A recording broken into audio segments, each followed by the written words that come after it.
We are officially into the NFL offseason, a couple of weeks away before free agency begins, combine week and everything.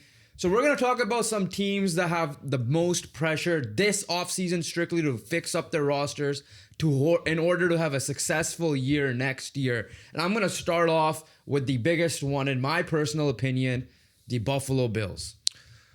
The sole purpose of the Buffalo Bills offseason has to be figuring out how to help Josh Allen. Because at the end of the day, Josh Allen is the guy. Josh Allen is the best quarterback in the league after this past season. I know people are going to put Mahomes up there. But the last couple of seasons, Josh Allen has been the best QB. He has been unstoppable.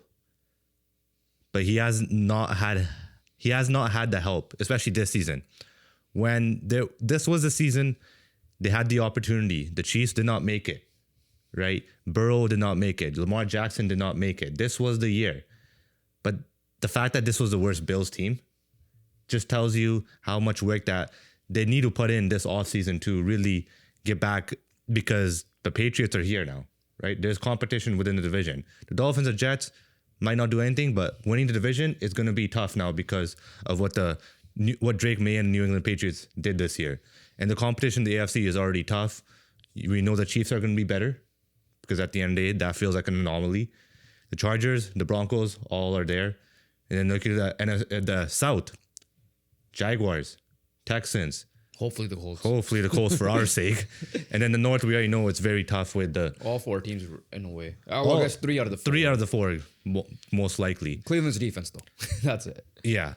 Well, Cleveland's defense is really good. So when you're looking at Buffalo Bills, I thought defensively they weren't bad. They were fine. Offensively, he just did not have anyone to throw to. And the biggest disappointment you could probably take away from this season is Keelan Colbin not taking that step, which kind of led to just Khalil Shakir, who's a great wide receiver, but he's not a number one for you. And on top of that, not really pouncing on the opportunity and trade deadline was very disappointing, to the point that the man who didn't pounce on the opportunity somehow got promoted and instead of getting fired. But in Brandon Bean, the biggest whole purpose at the end of the day, I'm trying to wrap it around, is figuring out how to get a stud weapon for Josh Allen, because we saw what Stephon Diggs did and how he became a pivotal part of his development and how he helped to elevate Josh Allen's game. For me, I'm looking at it this way. I'm looking at the Seattle Seahawks. They won a Super Bowl with Sam Darnold, right? And first of all, check out a recent video of Sam Darnold about his journey so far to becoming a Super Bowl champion. That video will be popping up at the end of this video as well, so you guys do not want to miss that. It's a banger video that we dropped, so you guys please hit that and subscribe for more content like that as well. But going back to it, Seahawks won a Super Bowl with Sam Darnold. The reason why isn't like Sam Darnold performed very well. He was a Pro Bowler. He obviously led in the Rams game as well. But the Super Bowl game itself and the Niners game itself, you didn't win because you needed Sam Darnold to be heroic. You won because Sam Darnold took care of the football, threw no picks, no fumbles, nothing like that. He was steady. You won because you had Jackson Smith and Ajigba. You won because your run game elevated with Kenneth Walker during the playoffs. You won because you have arguably the best defense in the NFL. Josh Allen were to be on that team, that no game would have been close. Simple way to put it. Like it would be hard for me to see if Josh Allen was the quarterback of the Seattle Seahawks. No game would have been close, including the Rams game. In my personal opinion, it would have been mercy rules would have been applied. That's how elite that team would have been if they had that type of quarterback. Obviously, it doesn't matter because Sam Darnold deserves every bit of credit. He said that. I'm not saying that they should replace him with anything like that. I'm just saying, like, if Josh Allen got that type of team, we saw Patrick Mahomes to a certain extent have that with obviously Tyreek Hill, Travis Kelce. Even after Tyreek Hill left, he had a very good defense, right? Matt Stafford with his offense when he won the Super Bowl, and the defense was like really good for them, led by Aaron Donald. So like you said to your point at the end of the season of the Super Bowl, his defense does win championships. Your defense was better than years past, but your defense let Josh Allen down time again at the end of the day. So you need to elevate that as well. But like on the offensive side, strictly is what I'm looking at.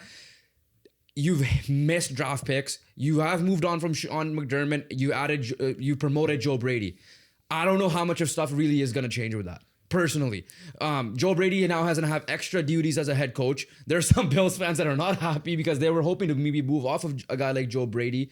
But my point is, how are you going to elevate this team via either the draft or free agency? Because when Josh Allen when he broke out, what did you do? You went out and got him Stephon Diggs when Stephon Diggs was really good. We saw what Stephon Diggs past his prime of his career do with the New England Patriots with Drake May. He went to the Super Bowl with them.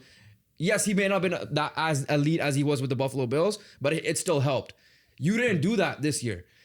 Obviously, there's rumors, trades about Jalen Waddle, hard to do in division trades and all that stuff. But the point is, you cannot let this window go away because, like you said, as long as Mahomes does get healthy in time or even like misses the first 2 weeks and comes back or whatever the case might be, Chiefs should be back in the mix. Every team minus maybe 4 teams you could say in the conference, or you could see them be a playoff type team. I'm not saying Super Bowl contender, but even like, heck, we didn't think the teams that made it to the Super Bowl this year were Super Bowl contenders in the preseason. We are obviously recording this a couple of weeks before the free agency as well, so we don't know what moves are going to be made yet. But the point is, you have the pressure because the difference between you guys and the Baltimore Ravens is that Baltimore Ravens pressure comes during the season because their roster is usually fine. Their offseason work is immaculate. Their drafts have been amazing. Yours have not. You're just hoping Superman takes you all the way. And Superman runs out of gas sometimes. It's simple as that. It's basically, when you're coming into these last few seasons especially, but even overall in Josh Allen's tenure, you're coming in saying that the Buffalo Bills are not a complete roster. Whereas when you look at the Chiefs, are more so of a complete roster. Even the Bengals, who, when they had their 2-year run, their defense was really good. Yeah. In those 2 years. The 2-year run specifically, not now. Not now. Ravens, like you said, they don't feel like, it doesn't feel like they have any holes on the roster. Even like right now, the Jaguars, in my opinion, don't have many holes. Jaguars. Right? Texans, if CJ Stroud figures this out, then yeah, they won't have many holes on the roster. So, but when you look at, even like New England too, does it really? Like the New England. You expect them to elevate even more, if anything. Exactly. Like, especially if they get that weapon as well. So, the reason why Buffalo Bills are contenders is just because of one man. It's not because of the team. When you look at the Kansas City Chiefs, it is because of one man, Patrick Mahomes. Don't get me wrong. If anything happens to him, which obviously it did, look how much worse they even. But you have Andy Reid. You had a prime Travis Kelce. Exactly. Like you still have a team around him. Yeah. Like you still have a team around him. Same goes with Joe Burrow when he made the Super Bowl. Lamar Jackson has a team around him.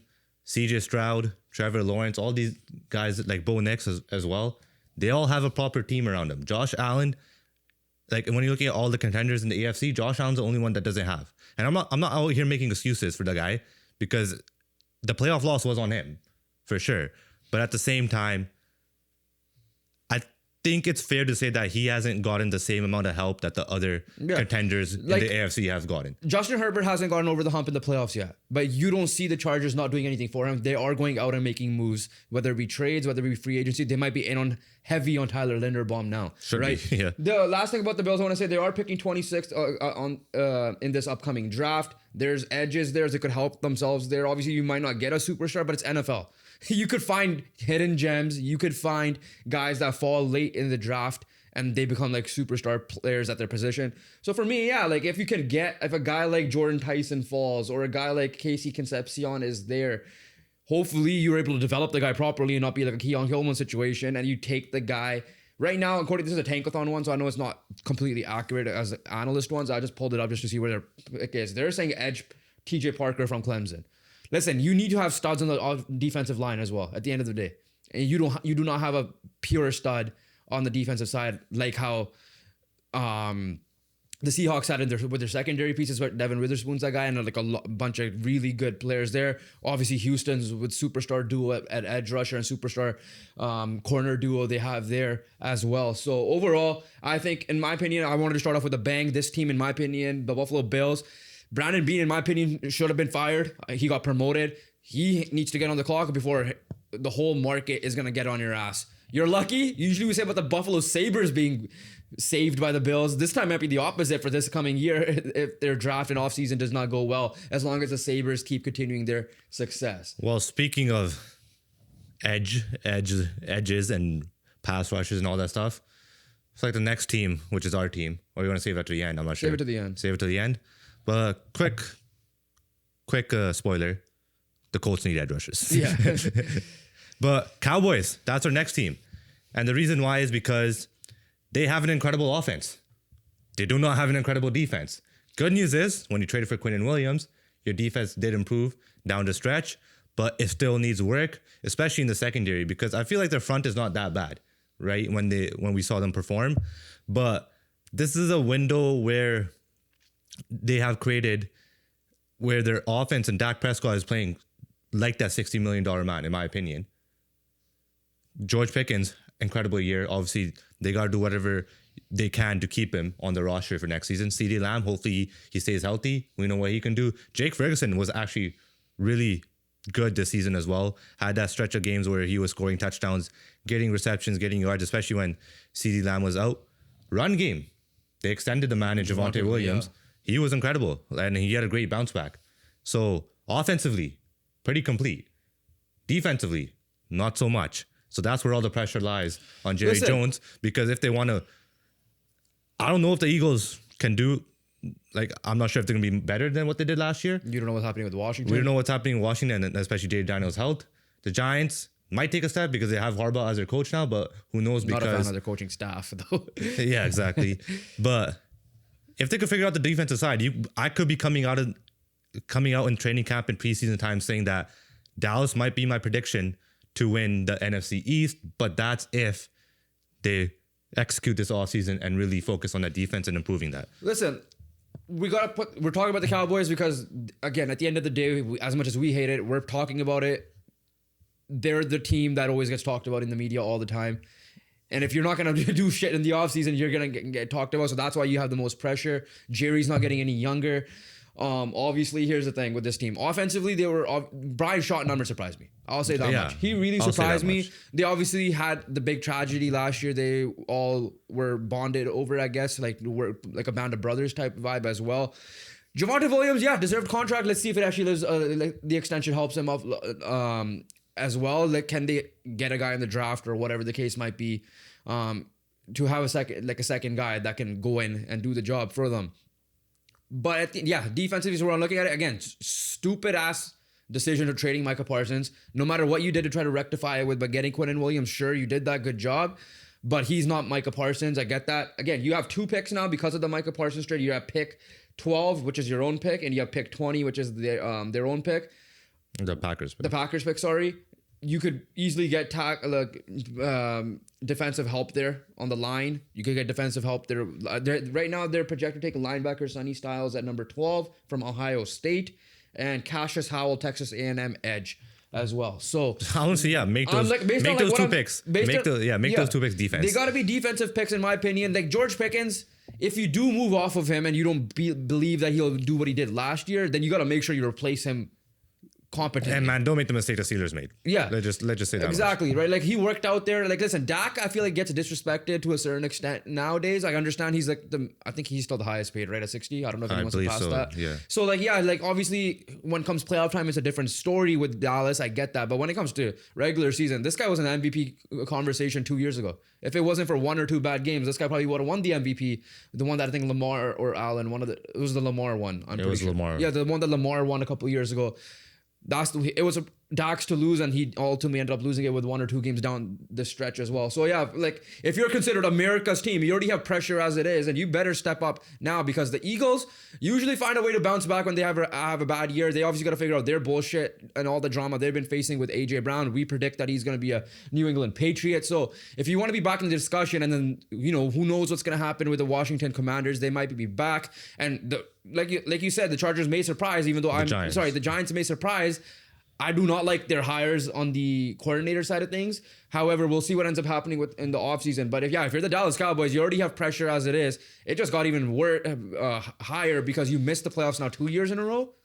Yes. Yeah. So at the end of the day, you're supposed to still be good enough to be a playoff team. You're not going to replace Micah Parsons, let's be real, but you need to find someone at least close enough that you could get a bunch of people to help out, because your offense is that legit that they almost won you some games, but the problem was you couldn't stop shit. The offense is legit. I'm not even saying it from the pressure standpoint because of who they are. I'm just gonna say this about I won't say it as like they're America's team and all this. Like, what if it's just any other random NFL team? True. The perspective I'm gonna have is that they have an opportunity to do something here.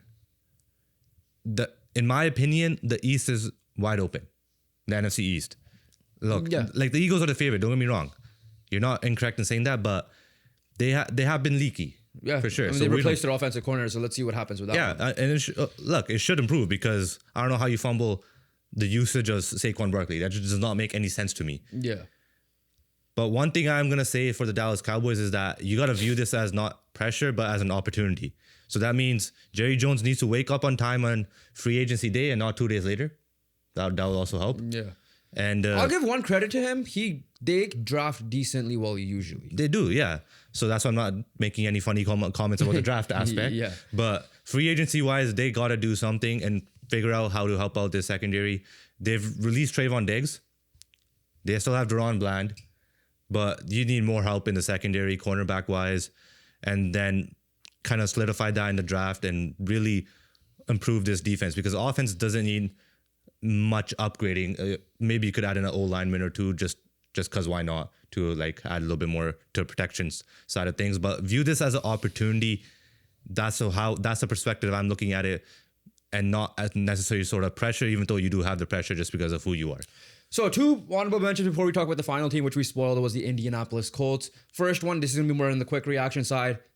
We talked about Buffalo being like that, Cincinnati. Exactly. I mean, it's a similar situation to Dallas, right? Like the offense is there, except for one thing, the O-line. Yeah. And defense is just non-existent. So similar situation to Dallas. Obviously, they need a little bit more work because they have tied a lot of the payroll into the offensive side of the ball with 3 players. You think Trey Hendrickson's walking, right? Like I believe so. Yeah. I'm not. So that means you're losing your best Exactly. piece who was injured last year too. So, and on top of that, like they're not even like Dallas because Dallas. They don't draft well at Yeah, all. like, even like Dallas hit on Micah. Yeah. Home run. Dallas. Who else am I missing? Like they have hit on a couple of O-linemen as well. Yeah, O-lineman. And then Tyler Booker was the one this Tyler year. Booker, yeah. So like Dallas have hit. That's why they're in the situation where like they have an opportunity. Cincinnati, you're still looking at it like I'd still put the Steelers ahead. I'd still put the Ravens clearly ahead of them. Okay, so yeah, obviously we know they have a lot of pressure because there's talks about Joe Burrow leaving. With Josh Allen, with Dak, you don't see him leaving. With Joe Burrow, this could be the last season with Cincinnati, and he might go to a Potentially, team yeah. that needs them very well. The last other honorable mention I do have is the Detroit Lions.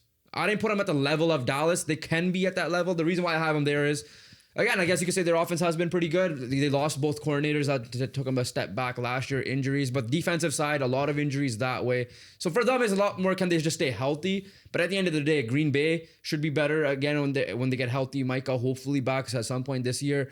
You have Chicago, who obviously went over this close of getting to the NFC Championship game. And then let's see what happens with Minnesota. So it's at the end of the day, it's still going to be one of the tough divisions, one of the 2 or 3 tough divisions in the NFL by a lot. As well. So like I think Detroit has a lot of pressure this year because their last couple of years have been amazing. This year they're coming off a last place finish, albeit at 9-8. They need to make some noise next year, otherwise you could see like something breaking up there because who knows, they might need a new quarterback eventually because it's not like Goff is getting any younger. And if he's there's games where he kind of falters a lot, you need to replace that. Maybe that's a Joe Burrow destination, who knows long term, but we'll see what ends up happening. Do you agree with Detroit at least being in consideration for pressure? Maybe not consideration for sure, just because, and more so that they haven't succeeded as well. Like the first year when they made the NFC Championship, yeah, that was exceeded expectations. But that second year losing to Washington was obviously heavily disappointing, especially when you were the 1 seed as well and had the home playoff game. And then you follow that up by not making the playoffs. So that's where that's where frustration leads in the fan base, and that's where pressure starts to rise, because when you're a team that has expectations and are not producing, that's when all this pressure really goes through the roof. And in terms of, they lost both the coordinators. I thought defensively they were able to cope. Offensively, they definitely took a step back. Yeah, let's be honest, and especially in the run game as well, because we saw where Jahmyr Gibbs was incredible in a few games. Not a few, like a lot of the games, but we also saw him get completely shut down as well, and we also saw David Montgomery get a little bit frustrated, whereas he might not have gotten the touches that he usually gets. And on top of that, when you lose a guy like Ben Johnson, who you clearly see a difference from what he was in Detroit and what he was able to do in Chicago, and compare that to when he wasn't in Chicago the year before, and look how bad they were with all the talent they already had. Yeah. And now look at this year, look how much of a step back Detroit took offensively when he wasn't there. So, But beat Ben Johnson twice somehow. yeah, exactly. And then defensively, again, number one is just trying to stay healthy. Yeah. As well. Like when you look at their safeties, you probably could think that they have one of the best safety duos in the NFL with Branch and Joseph, right? So it's not like they don't have the pieces. I think they do have the pieces. They definitely got to fill it out a little bit better as well. Hopefully they can stay healthy. And if you're trying to mess around, just trade for Max Crosby. Yeah. So the final team, we mentioned it earlier, it is the Indianapolis Colts. Listen, their expectations maybe not be Super Bowl this year, so it's not like pressure in terms of Josh Allen type thing, Joe Burrow type thing. Like you need to surround them with some type of help defensively, offensively, whatever the case might be. Their pressure is that somehow Chris Ballard has another year on the belt. I don't care about Steichen being back or not, because I don't mind him being back. It's more so that now Ballard's in year 9. I don't even know, but it's too many. It's whatever. It's too overdue. That's like, is it 9 or 10? I'm not sure. He's one of the longest tenured GMs to not win a playoff, or I guess win only one playoff game, not win a division. Yeah. That's what it was. And last year, 8-2 start. Daniel Jones goes down. Team falters completely with injuries. Last year you had an excuse just for last year. But he's been there 8 years before that. You've been there for like 9-10 years now, or close to it. So the pressure for these guys is because they traded away 2 first-round picks, one being this year, one being next year for Sauce Gardner. So clearly they're not playing for a tanking style, right? Because they would have had the 16th pick otherwise, which is, I guess, even if they did have the pick, whatever, because like they always find a way to miss on the first-round pick. But pressure is on in the sense that like this is definitely should be your last year, regardless of situation. Otherwise, we'll deal with ownership later if it comes down to that. And you've not won a division. You had the division locked until it got unlocked like halfway through the year. So the end of the day is you have too much pressure this offseason to fix it. Last year you did a decent enough job to address the secondary. Obviously it sucks they can't control, like the Trevarius Ward might be retiring because of the. There's been reports saying that he might be leaning the other way now. Who knows? Like I'm seeing both reports, but like again, you can't control that one. You did your best with that. He was locked down before he ended up getting hurt. You went out and got Sauce Gardner. Sure, I don't mind doing that. You being aggressive. And then on top of that, Cam Bynum was a really good pickup for you. Now, like you mentioned earlier, offensively, you need to figure out what's going to happen to Michael Pittman Jr. You need to figure out your O-line slightly. Well, you got to figure out what happens with Alec Pierce. No, I mean like are you gonna? Because clearly the reports are they're gonna want to keep Pierce. Are they gonna restructure the Pittman to give him the money or whatever the case might be? But priority needs to be pass rush. We talked about it with Dallas. I'm adding it into these guys as well. I'm before I even get to that. Number one, like you mentioned, the job's on the line. That's why there's a lot of pressure. Number two, even in your 9th year or 10th year, whatever it is, in your job, you still have a quarterback question at the end of the day. Daniel Jones, again, I know we're leaning towards re-signing him, but at the same time, it's still a question mark because one, how much was it the injury, or how much was it just his old habits and play coming back, right? That's still a question mark. And then point number 2 is how much was the first half of the season just because was it just a hot stretch, or was it easy competition, or was that legit? We don't know that either. So again, with Daniel Jones, is no guarantees in my opinion. At the end of the day, you could be optimistic. You could have reason to be optimistic as well, right? Because what he showed that this past season was incredible at the end of the day. So that's number one, and that's still going to be a question mark. Signing him, not signing him, obviously you should sign him.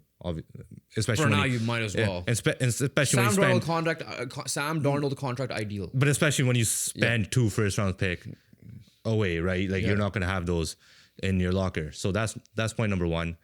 Point number 2 is fixing that defense for sure, and it's not necessarily the secondary. Secondary is good. Hopefully Mooney Ward is back. I hope he is back. I hope he's healthy. I hope he has a healthy season because we know what type of good cornerback he is. We already know what Sauce is. Hopefully he's healthy as well. Bynum, depending on what we do Nick Cross, I'm not sure, but at the end of the day, and Kenny Moore as well. Secondary's what was the weak suit feels like the strong suit now defensively. But the edge, the D-line in general, the linebackers are just been absolutely terrible. The biggest reason of evidence you could come to is the games against the Houston Texans. CJ Stroud was able to carve up this defense, right? And then you look at games where Houston played like the Patriots, right? Or the Steelers, where teams that have good, high-quality pass rush, right? And high-quality D linemen, CJ Stroud couldn't do a goddamn thing. That just shows you that you can't figure out how to get pressure without, and sometimes even when you blitz, you still can't figure out how to get pressure. So in that case, and then on top of that, the middle of the field is always wide open, right? Yeah. So like Zaire Franklin must go. That point number one. Number two, Kwity Paye. Do not just let him walk out the door. Do not even think about re-signing him. It's Right? got to be like very cheap if it is. That's it. Just don't think about it, in my opinion. You got to replace that now with hopefully Trey Hendrickson. But if not, there are options. Jalen Phillips is a good option. Odafe Owe is not a bad option as well. Boy Mafe can do something. But I feel like you got to get multiple edge rushers in. Yeah. Latu, I think he did take a step, but not the step where not the step where he's the first defensive player off the draft, Yeah. especially when Jared Verse was taken after him as well. Yeah. So 2 picks after, because it was Dallas Turner after. Yeah. Latu as well. And then again, I know your D tackle is getting old in Buckner and Grove, but I feel like if they're still on the roster and healthy, like they'll still be able to get the job done. But linebackers, complete overhaul needed. Edge rushers, complete overhaul needed. And then you have a conversation of potentially making the playoffs. Offensively, when you're looking at it, like, yeah, you answer Jones, question mark, by re-signing him. Hopefully, I'm going in the blend where Pierce and Jones are back on this team. O-line, not the O-line that's going to win you football games, but O-line that's going to be good enough to get the job done. And then weapons-wise, Pierce, depending on what happens with Pittman, like you said, and then Downs with Tyler Warren and Jonathan Taylor, should be enough to get the job done. So again, there is a route where you guys could pull this off and make it happen. You did a good job last year in terms of addressing the secondary and getting in 2 high-quality players, and then a third in the middle of the year. You got to do the same thing with the front seven, because that front seven was literally the worst performing front seven I've ever seen. So listen, you already upgraded with Lou over Gus. I can't blame Lou too much either, because he could only do what he could work with. There were games last year they could have won if their just defense stepped up a little bit, when their offense was slightly struggling, right? The Seattle game, the Chiefs game, whatever the case might be. Well, the Chiefs game's more on the offense. True, but like I'm just saying, like also on coaching, because they stopped running the ball.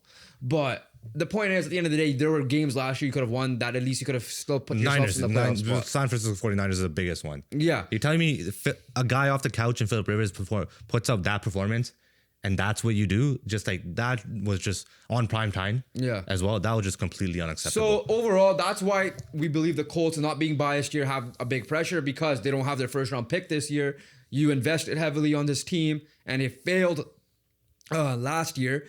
And You good? a dry throat. But yeah, like at the end of the day, like you have a lot of pressure this year. And not even because of job securities or anything like that. Listen, Jim Burns said before he passed that 2 Super Bowls this decade, you haven't even made the playoffs outside of 1 year. Simple as that. You haven't even won the division. So overall, that being said, though, we believe that these 3 teams have the most pressure. We obviously talked about 2 honorable mentions. So comment down below. What teams do you believe have the most pressure that we didn't even talk about? Do you believe these 3 teams have the biggest pressure? Not for next season. This is strictly the offseason, what they need to do during free agency and the draft period as well. Trades, all that matters, because these are the teams that we believe need to take a step on the offseason in order to take a step again into contendership or playoff contendership in the next season. Like I mentioned at the beginning of the video, we dropped a banger video of Sam Darnold's jersey. That video is popping up on the screen right now. We did a lot of hard work on that one. We do appreciate the views we've gotten so far. We want to make sure that gets one of our highest viewed views. Comment down below what type of videos you'd like to see, what teams you guys would like to us to talk about. Hit the subscribe button. We're almost at 200 subscribers, and we'll catch you guys in the next one. Peace.